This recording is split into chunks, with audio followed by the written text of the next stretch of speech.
All Blacks taking on England this weekend, folks, at Eden Park. The series is on the line with the All Blacks 1 match up to 0. But also, the Eden Park record is up. Not beaten at Eden Park since 1994.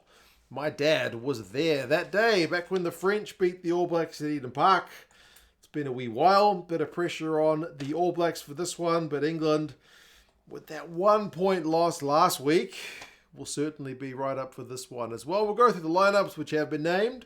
There's a few changes, the stats, the predictions, and you guys can let us know your thoughts on how this one is going to go. A lot was made of Razor's first outing as All Blacks coach, with some people a little bit underwhelmed, but I do think we need to take into account the fact that it was only his first game in charge. And personally, I think we will see a raised performance level from the All Blacks, but likewise, I think the English have got potential to certainly play better than they did last week as well. Razor said in the press conference that he wants execution to be better, and when you look at some of the All Black stats, like the offensive numbers, the defenders beating, the clean breaks, the offloads and whatnot, you would have thought they might have got a bit more pay, but it can be a pretty tough English side to break down at times. For the All Blacks, the same team in more or less all the positions barring number 9. So de Groot, Tele'a and Lomax, that is the same front row. I think they'll be largely pretty happy with their scrummaging performance last week. The line-out certainly could use a bit of fixing because the numbers were like 75%, which is certainly far too low. But scrummaging-wise, like I said, I think they'll be pretty happy. There's been a bit talked about Ethan de Groot and potentially the angle he's coming in on. Maybe flirting with the legality of the game, but Scott Robertson has talked about that in the press conference as well, and talked about the fact that they want to put a good picture forward to the ref.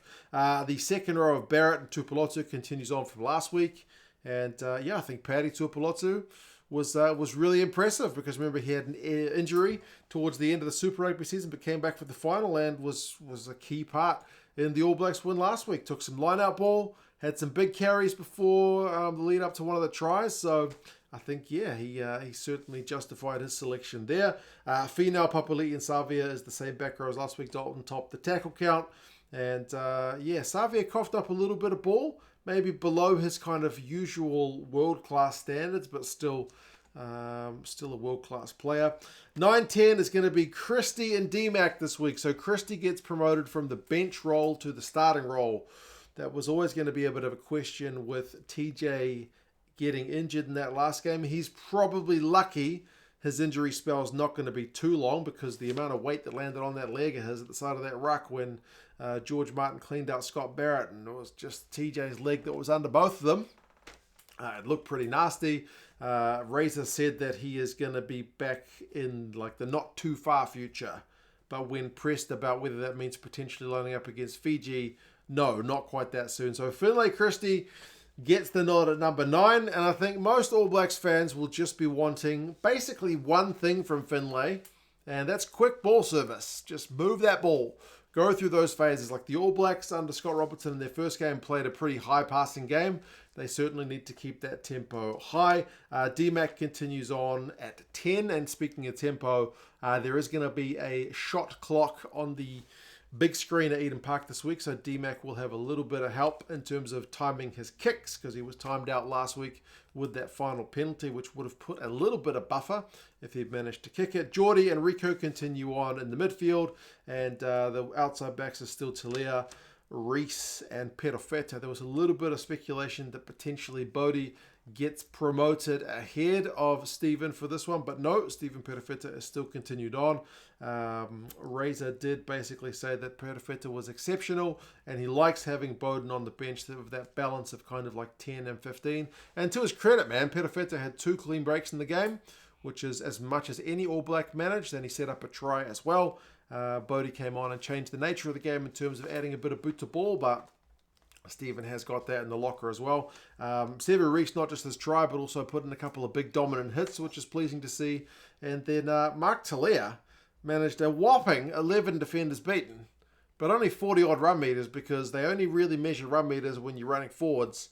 And he did a little bit of scampering sideways when busting tackles, so hopefully he gets himself into a bit of space from an All Blacks point of view. People ask me why I'm wearing an England jersey for the preview. it tends to be the underdogs go for the preview, and that's basically looking at the bookies and the algorithm, but we'll get to the predictions at the end. The reserves for this one, Aumua, Tuipulotu, Newell, that's the same front row replacements, Vaa'i and Jacobson, the same forward replacements in 3 backs, Cortez Ratima, Anton Lienert-Brown, and Barrett. So Cortez Ratima is the main talking point there, with him being in line for his first ever All Blacks cap, so big congratulations to him. Razor talked up his competitive nature in the press conference in the build-up, and he certainly...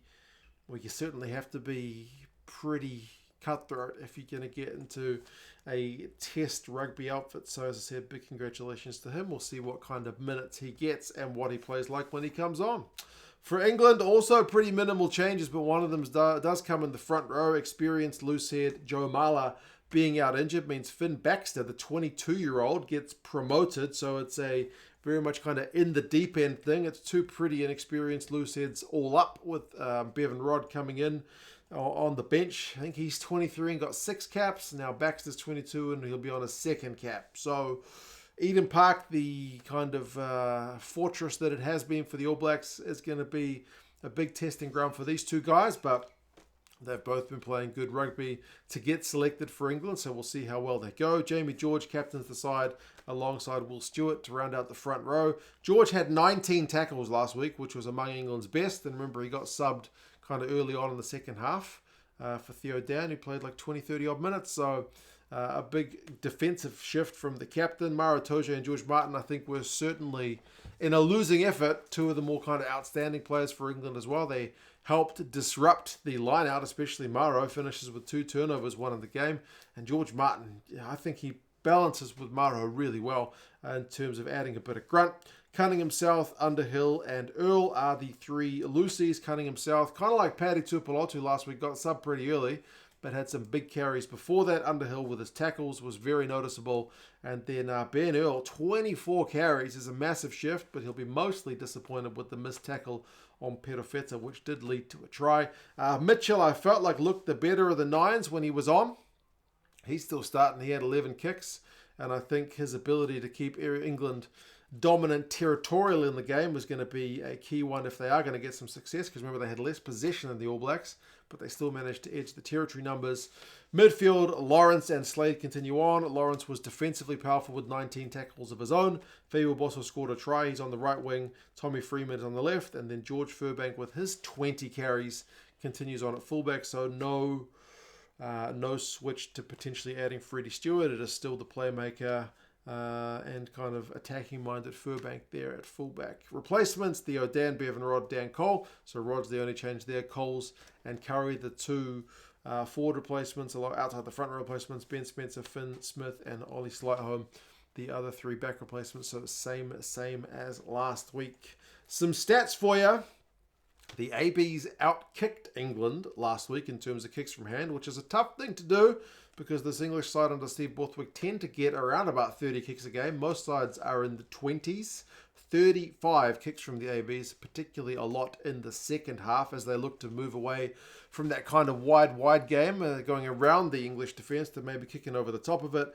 213 passes, though, is a lot. Like Ireland tend to average around 200 passes a game, and they love quick recycle ball. So the All Blacks being in the 200 category, which they did have last year under Fozzie against the Argentinians in the World Cup semi-final. They had it against Uruguay. In games where they have a lot of ball, the All Blacks can top 200 passes. So, yeah, it shows you how much they were shifting the ball around. But the tackle rate, 82%, is a bit low for an All Black side, and they will certainly like that to be a bit higher. And also the line-out will need to improve. As I mentioned, 75% is just plain too low. For England, they had less ball than the All Blacks in terms of their possession numbers were in the 40s, but more turnovers conceded. So you're going to need to hang on to the ball a bit more. That sounds simple. When you're under defensive pressure, it can cause errors. But that being said, man, like if you look at the run meters in that game last week, New Zealand had 337, England had 332. So that's not much between that. But England did it from 97 carries, whereas New Zealand had 152. So in terms of efficiency with the ball they had, England deserve a fair bit of credit and would like to get a little bit more pay from that kind of that go-forward ball they were getting.